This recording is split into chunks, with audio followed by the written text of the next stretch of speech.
ഒരു 1000 രൂപയാണ് എനിക്ക് നിശ്ചയിക്കുന്നൊരു ശമ്പളം. ഈ കമ്മട്ടിപ്പാടം ചെയ്തില്ലായിരുന്നെങ്കിൽ ഈ സമയത്ത് ഒരു 1000, 1200 അതിന് മേലെ വരാൻ സാധ്യതയില്ല.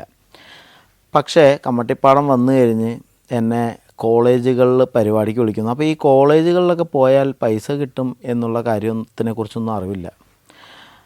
എൻ്റെ കയ്യിൽ 10,000 വരാൻ തുടങ്ങി. 10,000 വരുമ്പോൾ എനിക്കിത്ര ആവശ്യമില്ലല്ലോ. ഇത് 1000 കഴിഞ്ഞ് ബാക്കി 9,000 രൂപയും ബോണസാണ്. അപ്പം ഞാൻ ഈ പറഞ്ഞ പോലെ കൊടുക്കുകയും അതേപോലെ ഭക്ഷണം കഴിക്കാൻ പോയാൽ എല്ലാവരും ഒരു രീതിയിലുള്ള പണം അങ്ങനെ സൂക്ഷിച്ച് വെക്കണമെന്നുള്ള ബോധമോ ഒന്നുമില്ല. അങ്ങനെ പോകുന്നു. പിന്നെ എന്താ പറയുക, ചാരിറ്റി, മനസ്സലിവ് എന്ന് പറയുന്നൊരു സാധനം പണ്ട് മുതലുണ്ട്. ഞാൻ പറഞ്ഞില്ലേ, ഞാൻ സ്കൂൾ പഠിത്തം നിർത്തിയപ്പോൾ ഞാൻ ബുക്കൊന്നും എഴുതിയിട്ടില്ല. കുറേ ബുക്കുകളുണ്ട്. ആ ബുക്കുകൾ സാധാരണ അന്നത്തെ കാലത്ത് വീട്ടിൽ കൊണ്ടിടും. അത് വീട്ടുകാർ പേപ്പർ വയ്ക്കുമ്പോൾ അതിൻ്റെ കൂടെ തൂക്കി വയ്ക്കും. അതാണല്ലോ ആ ഒരു കാലഘട്ടത്തിലുള്ളത്.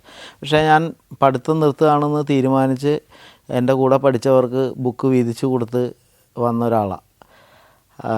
അങ്ങനൊരു ക്വാളിറ്റി കുഞ്ഞനാചാരി എന്ന് പറയുന്ന എൻ്റെ വളർത്തച്ഛൻ, എൻ്റെ വല്യച്ഛൻ, അദ്ദേഹത്തിൻ്റെ കയ്യിൽ നിന്ന് കിട്ടിയതാണ്. ഈ കൊടുക്കാൻ എൻ്റെ കൈക്ക് ഒരു മടിയില്ല. ഭയങ്കര ഇഷ്ടമാണ്. കൊടുക്കുമ്പോൾ അവരുടെ മുഖത്തുനിന്ന് കിട്ടുന്ന ഒരു ചിരി, അവർ നമ്മളെ എന്താ പറയുക, ഒരു സ്റ്റാറായിട്ട് കാണും ആ സമയത്ത്. അത് ഭയങ്കര ആനന്ദമാണ്. അങ്ങനെ ആ സുഖം അനുഭവിക്കുക എന്ന് പറയുന്നത് ഭയങ്കര ഇഷ്ടമുള്ളൊരു കാര്യമാണ്. അങ്ങനെ പൈസകൾ വന്നു പോകുന്നു, വരുന്നു പോകുന്നു. അതൊരുവിധ ബാങ്ക് അക്കൗണ്ടൊക്കെ നമ്മുടെ ലെനിൻ സാറ് സൗത്ത് ഇന്ത്യൻ ബാങ്കിൽ ഒരു അക്കൗണ്ട് ചേർന്ന് തന്നിരുന്നു. ആ അക്കൗണ്ട് ഒന്ന് പുഷ്പിക്കാൻ തുടങ്ങി. അതിലേക്ക് ഇടയ്ക്ക് കുറച്ച് പൈസ ഇടും. പക്ഷേ നമ്മൾ കാർഡ് വലിയാണ്, ഈ ഗൂഗിൾ പേ വന്നിട്ടില്ല. സിനിമാ സംവിധായകർ വിളിക്കാൻ തുടങ്ങി. പല രീതിയിലുള്ള വിളി. അതായത് നമ്മളെ ഇത് കഴിഞ്ഞാൽ നമ്മളെ രക്ഷപ്പെടുത്താമെന്ന് പറഞ്ഞ് വിളിക്കുന്നവർ, കുറേ പൊക്കി അടിക്കുന്നവർ, അങ്ങനെ പല കാറ്റഗറിയിൽ. അപ്പോൾ എനിക്ക് ജെനുവിനിറ്റി മനസ്സിലാക്കാൻ കഴിയുന്നില്ല. ഇത് ആരാണ് സത്യസന്ധമായിട്ട് വിളിക്കുന്നത് ഒന്നും മനസ്സിലാക്കാൻ പറ്റുന്നില്ല. ഭയങ്കര കൺഫ്യൂസ്ഡ് അടിക്കുന്നു. എന്ത് ചെയ്യണമെന്ന് അറിയില്ലാത്തൊരു അവസ്ഥ. അപ്പോൾ അങ്ങനെ ഷാബുച്ചേട്ടനായിട്ടൊക്കെ സംസാരിച്ച് ഞങ്ങളുടെ നാടകത്തിൽ തന്നെയുള്ള ഞങ്ങളുടെ കൂട്ടത്തിലുള്ള മനോജ് ചേട്ടൻ നടനാണ്. പിന്നെ പ്രൊഡക്ഷനിൽ വർക്ക് ചെയ്തിട്ടുണ്ട്. സിനിമയെക്കുറിച്ച് മാനേജ്മെൻറ്റൊക്കെ അത്യാവശ്യം അറിയാവുന്ന ആളാണ്. അപ്പോൾ മനോജ് ചേട്ടൻ എന്നെ ഹെൽപ്പ് ചെയ്യാൻ വരുന്നു. അങ്ങനെ പ്രൊഫഷണലായി തുടങ്ങുകയാണ്. പതുക്കെ സിനിമാക്കാരൻ്റെ യൂണിഫോം ധരിച്ചു തുടങ്ങി.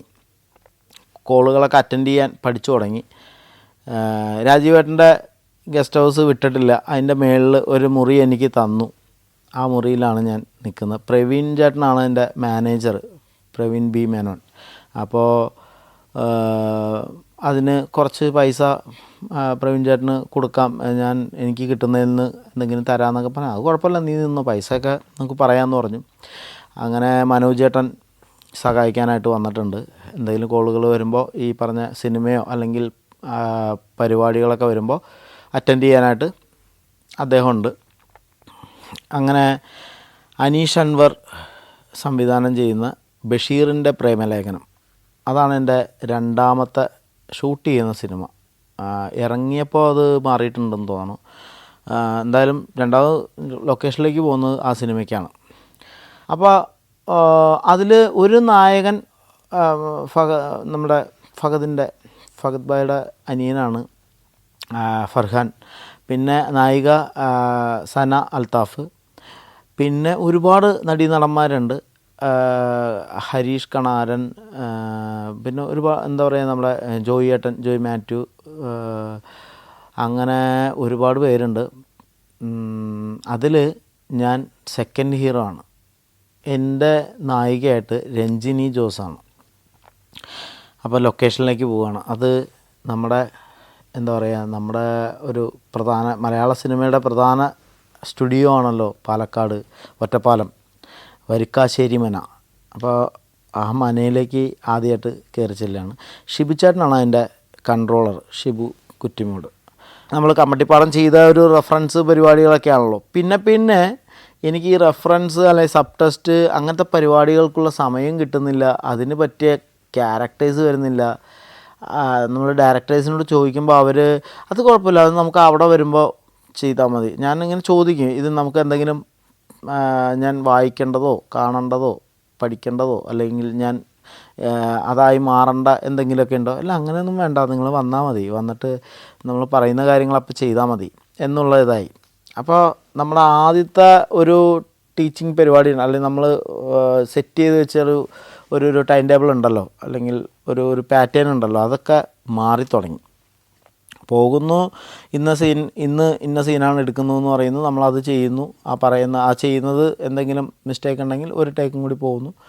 അങ്ങനെ ആ ഷൂട്ടും ഗംഭീരമായിട്ട് പോയി. അതിനകത്ത് നമുക്ക് എന്താ പറയുക, എൻ്റെ വളരെ അടുത്ത സുഹൃത്തായി രഞ്ജിനി ജോസ് എന്ന് പറയുന്ന കലാകാരി, പാട്ടുകാരി എന്നർത്ഥത്തിൽ ഒരുപാട് ഇഷ്ടമാണ്. നേരത്തെ രഞ്ജിനിയുടെ അമ്മയും കൂടിയാണ് ഷൂട്ടിങ്ങിന് വരിക. അപ്പം അമ്മയും പാടും നന്നായിട്ട്. അവരുടെ ഫാമിലി ഫ്രണ്ടായി. അച്ഛനുമായിട്ടും വളരെയധികം സൗഹൃദമുണ്ട്, വീട്ടിലൊക്കെ പോയി. അങ്ങനെ ആ സിനിമ കഴിഞ്ഞു. ആ സിനിമ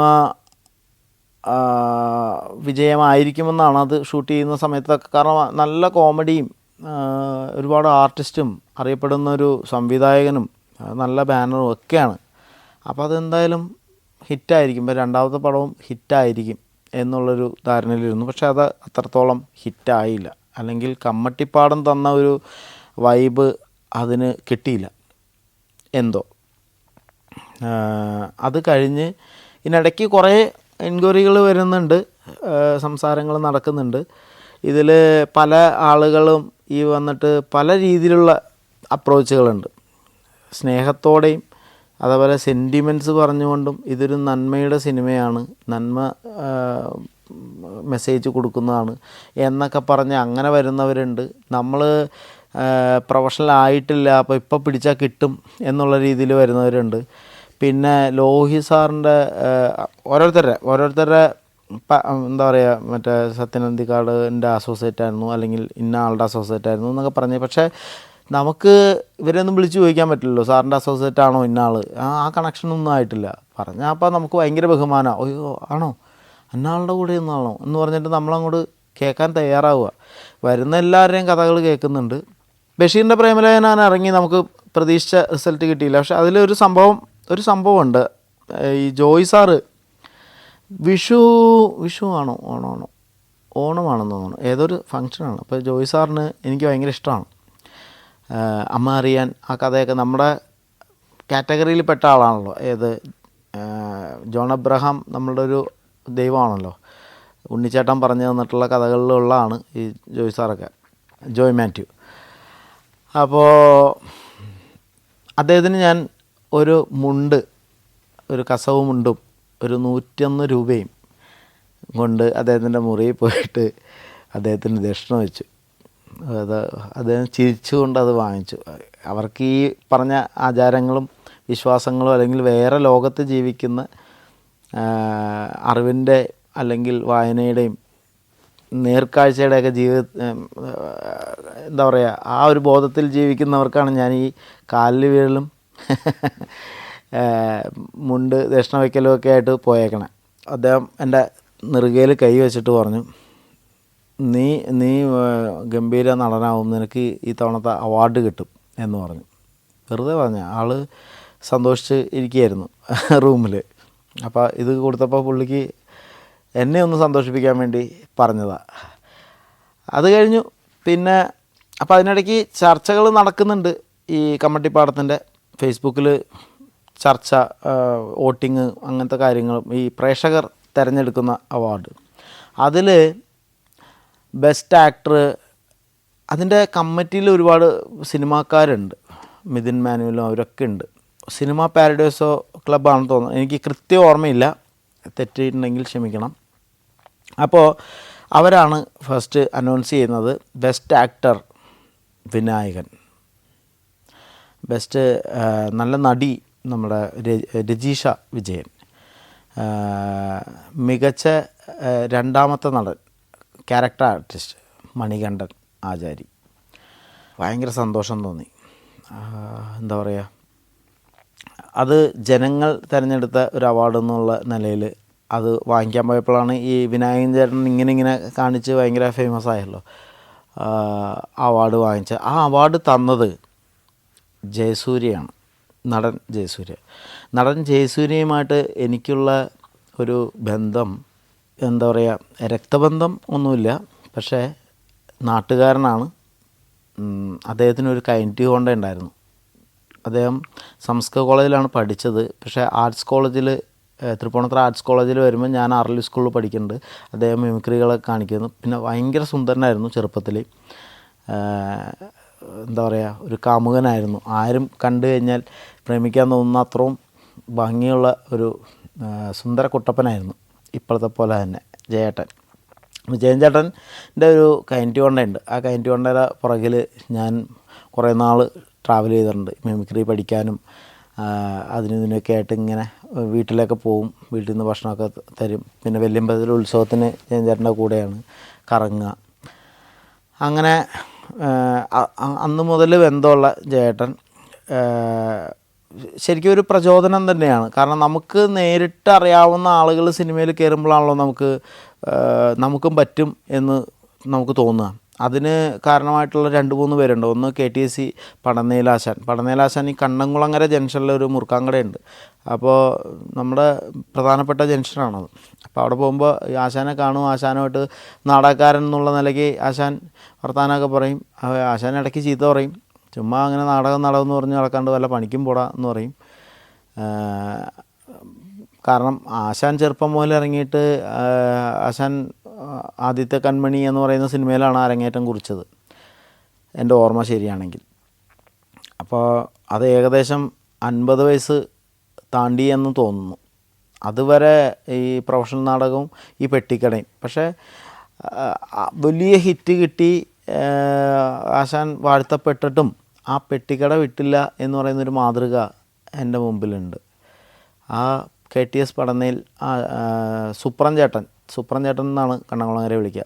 ഞങ്ങളുടെ സുപ്രൻ ചേട്ടൻ ഞങ്ങൾക്ക് എന്നും സുപ്രൻ ചേട്ടനായിരുന്നു. മരിക്കുന്നവരെ അങ്ങനെ തന്നെയായിരുന്നു.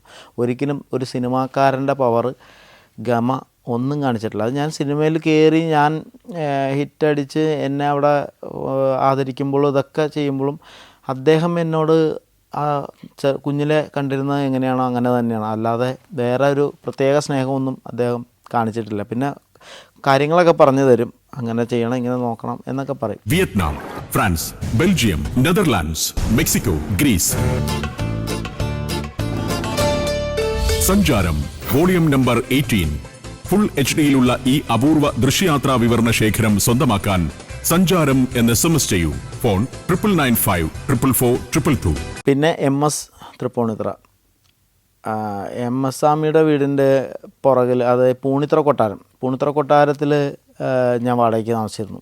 അത് അവിടുത്തെ ഒരു വലിയ കഥകൾ ഉണ്ട്. അത് മുഴുവനും ഇവിടെ ഒന്നും പറയാൻ പറ്റാത്ത, എന്താ പറയുക, ഈ മദ്യപിച്ചൊക്കെ നടക്കുന്ന സമയത്താണ് അവിടെ താമസിക്കുന്നത്. പക്ഷേ സ്വാമിക്കൊന്നും അങ്ങനെ അറിയില്ല. ഞാനൊരു ചീത്തക്കുട്ടി, എൻ്റെ ഉള്ളിലൊരു ചീത്തക്കുട്ടി ഉണ്ടെന്നുള്ള കാര്യമൊന്നും അവിടെ പുറം പോളിഷൊക്കെ ചെയ്താണ് സ്വാമിയൊക്കെ കാണുന്നത്. സ്വാമിയുടെ മുമ്പിലൊക്കെ ഞാൻ നിൽക്കുന്നത്. അപ്പോൾ സ്വാമിയുടെ വീട്ടിൽ പോയി ഇടയ്ക്ക് റേഷൻ കടയിൽ പോയി സാധനങ്ങൾ വാങ്ങിച്ചു കൊടുക്കുകയും ഒക്കെ ചെയ്യും. എൻ്റെ കസിൻ വല്യമ്മയുടെ മോനും ഭാര്യ, അവർ ചേച്ചിയൊക്കെ വന്നപ്പോൾ വഴി അറിയാതെ ഈ പൂണിത്തുറ കൊട്ടാരം കൃഷ്ണൻ്റെ അമ്പലത്തിന് മുമ്പിൽ നിൽക്കുമ്പോൾ MS തൃപ്പൂണിത്തുറ അവിടെ മുറുക്കാനൊക്കെ ആയിട്ട് കൃഷ്ണൻ ചേട്ടൻ്റെ പെട്ടിക്കടയുണ്ട് അവിടെ. അപ്പോൾ അവിടെ നിന്ന് മുറുക്കിക്കൊണ്ടിരിക്കുമ്പോൾ എവിടെ പോകേണ്ട അദ്ദേഹത്തിൻ്റെ സൗണ്ട് ചോദിച്ചു. അപ്പോൾ ഇവിടെ അടുത്ത് ഈ സ്വർണ്ണപ്പണിക്കാർ ഇങ്ങനെ താമസിക്കാൻ ഒരു 4 മക്കളും, മണികണ്ഠൻ്റെ വീടാണോ എന്ന് ചോദിച്ചു. അത് ഇവർ വന്ന്, എടാ MS തൃപ്പൂണിത്തുറ നിൻ്റെ പേര് പറഞ്ഞു എന്ന് പറഞ്ഞു. എനിക്ക് ഭയങ്കര സന്തോഷമായിരുന്നു. കാരണം മണികണ്ഠൻ്റെ വീടെന്ന് പറയുന്ന അഡ്രസ്സ് ആയിരുന്നു. അതിപ്പോഴും ഒന്നും അല്ലാത്തപ്പോഴും അങ്ങനെ തന്നെയായിരുന്നു. അത് എൻ്റെ ഈ സോഷ്യൽ ഇടപെടൽ, ആളുകളുമായിട്ടുള്ള നടപ്പ് കൊണ്ട് ഉണ്ടാക്കിയെടുത്തതാണ്. അപ്പോൾ അങ്ങനെ കുഞ്ഞുനാൾ മുതൽ എന്നെ അറിയാവുന്ന എൻ്റെ കമ്മ്യൂണിറ്റിയിൽപ്പെട്ട ഒരാളാണ് ശ്രീ ജയസൂര്യ. അപ്പോൾ അദ്ദേഹത്തിൻ്റെ കയ്യിൽ നിന്നാണ് ആദ്യമായിട്ട് ഈ സമ്മാനം വാങ്ങിക്കുന്നത്, ഒരു അവാർഡ് എന്നുള്ള നിലയിൽ. അതിൽ ഭയങ്കര അധികം സന്തോഷമുണ്ടായി. കണക്ട് ചെയ്യുന്നത് പഴയകാലത്തെ ചില കാര്യങ്ങൾ പുതിയ കാലത്തിലേക്ക് കണക്ട് ചെയ്യുന്നത് ഇങ്ങനെയാണ്.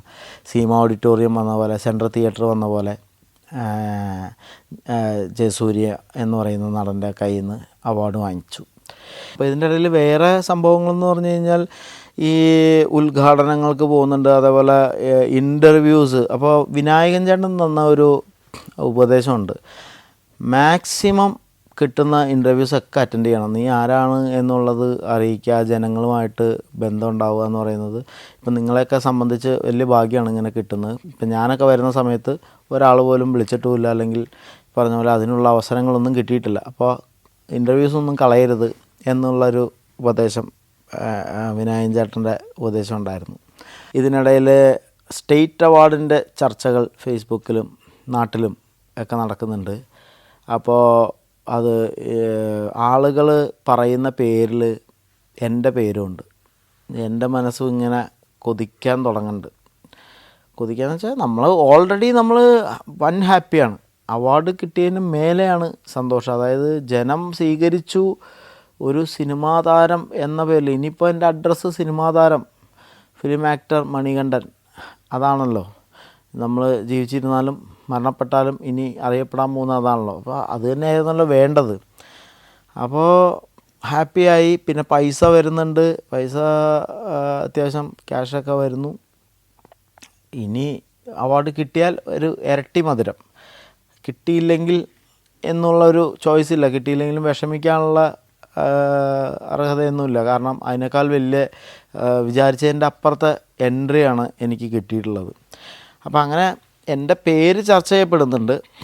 നമ്മുടെ മാതൃഭൂമിയുടെ ക്ലബ് എഫ് എമ്മിൽ ഒരു ഇൻ്റർവ്യൂ, ക്ലബ് എഫ് എം വിളിച്ചേക്കുന്നു. അവിടെ പോയി ഇൻ്റർവ്യൂ കൊടുത്ത് ഇറങ്ങുമ്പോൾ അന്നത്തെ ദിവസമാണ് ഈ അവാർഡ് അനൗൺസ് ചെയ്യുന്നത്. അപ്പോൾ ഇവർ പെട്ടെന്ന് പറഞ്ഞു അവാർഡ് അനൗൺസ് ചെയ്യുന്നുണ്ട്, വാ എന്ന് പറഞ്ഞു. അപ്പോൾ നമ്മുടെ പ്രിയരാജുണ്ട്.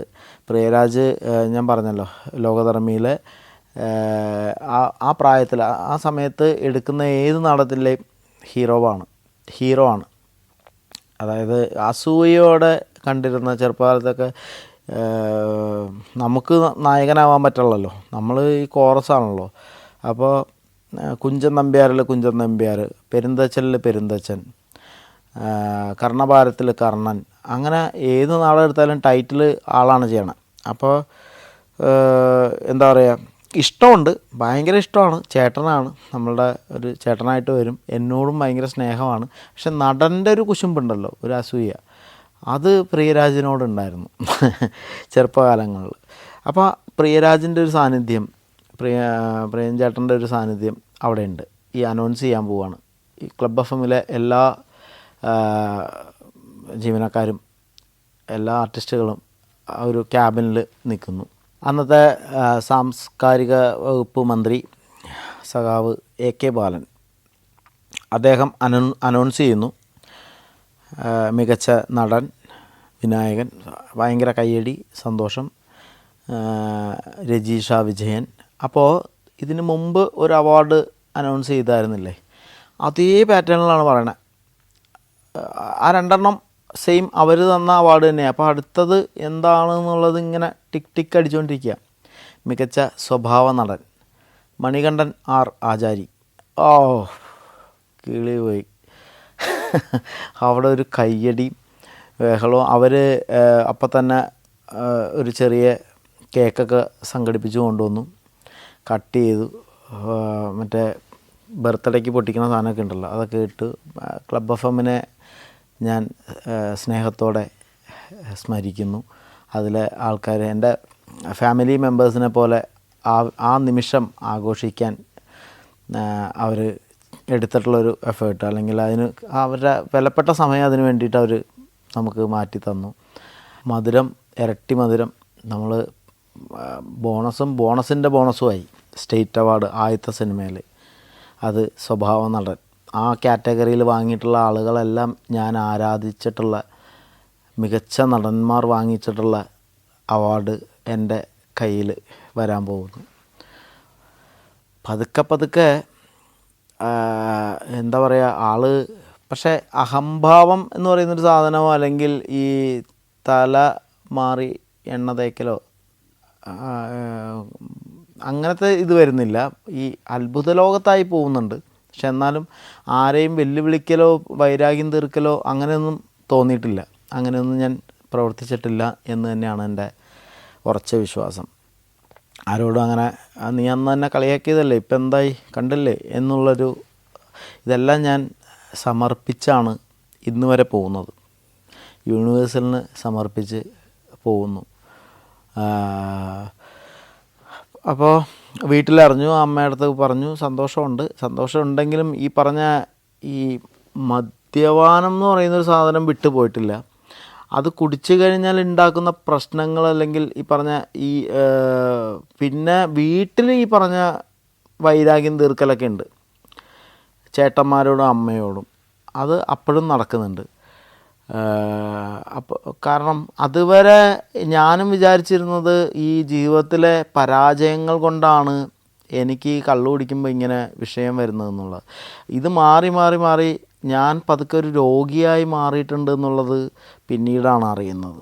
കാരണം ജീവിതം നന്നായിട്ടും ജീവിതത്തിൽ പൈസയും പ്രശസ്തിയും നല്ല നല്ല സംഭവങ്ങളും ദിവസങ്ങളും ഉണ്ടായിട്ടും ഈ മദ്യം ചെല്ലുമ്പോൾ ആൾ മാറുക, പിന്നെ തനി ബാലൻ ചേട്ടനാവുക. അങ്ങനൊരു എപ്പിസോഡ് ഇതിൻ്റെ പുറകിൽ നടക്കുന്നുണ്ട്. ഒരു ദിവസം എന്നെ അടിച്ച് ഞാൻ വന്ന് കിടന്നത് എനിക്ക് ഓർമ്മയില്ല. ഞാൻ നേരം വെളുക്കുമ്പോൾ പിള്ളേരാരുമില്ല, എല്ലാവരും പോയിട്ടുണ്ട്. ഈ പേഴ്സ് നോക്കുമ്പോൾ ആദ്യം പേഴ്സ് നോക്കുന്നില്ല, മൊബൈലും കാര്യങ്ങളൊക്കെ നോക്കി. പിന്നെ റെഡിയായി ഇറങ്ങാനുള്ള ഇതിൽ നോക്കി പേഴ്സ് തുറന്ന് നോക്കിയപ്പോൾ ATM കാർഡ് കാണാനില്ല. കുറച്ച് നേരം കഴിഞ്ഞപ്പോൾ അങ്ങനെ ഒരു എന്താ പറയുക, കാർഡ് കാണാനില്ലെന്ന് പറഞ്ഞ് ഞാൻ മനോജേട്ടനെ വിളിച്ച് പറഞ്ഞു. അപ്പോൾ അവിടെ അന്വേഷിക്കാമെന്ന് പറഞ്ഞു. ഫോണിൽ മെസ്സേജ് വരുമല്ലോ, നമ്മളുടെ ഒരു 50,000 രൂപ അടുത്തോളം ഇതിൽ നിന്ന് ഒരു പർച്ചേസിങ് നടത്തിയേക്കുന്നു. ഒരു ജ്വല്ലറിയിൽ നിന്ന് സ്വർണം വാങ്ങിച്ചിട്ടുണ്ട്.